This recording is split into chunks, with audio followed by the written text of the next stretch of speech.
U.S. Special Envoy for Hostages Adam Buehler says that direct negotiations with Hamas are continuing.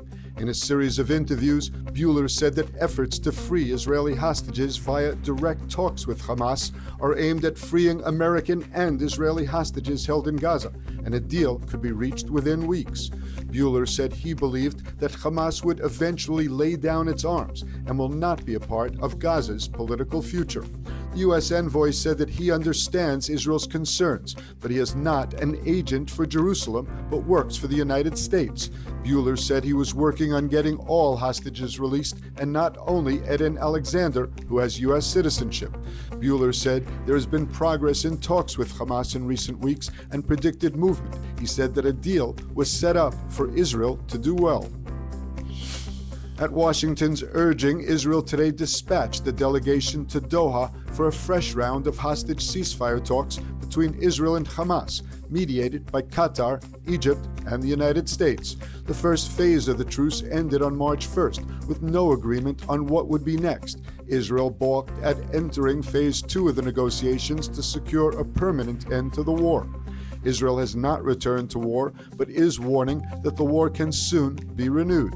There are major differences over the terms of the potential second phase of the truce, which has largely halted the war that's raged since Hamas's attack last October. Hamas insists on talks ending the war, while Israel agrees only to a truce extension to allow the release of more Israeli hostages. Israel is employing its step-by-step plan to step up pressure on Hamas in Gaza to return Israeli hostages. Energy Minister Eli Cohen announced that Israel will stop supplying electricity to Gaza. Earlier, Israel cut off the entry of goods and supplies into the enclave.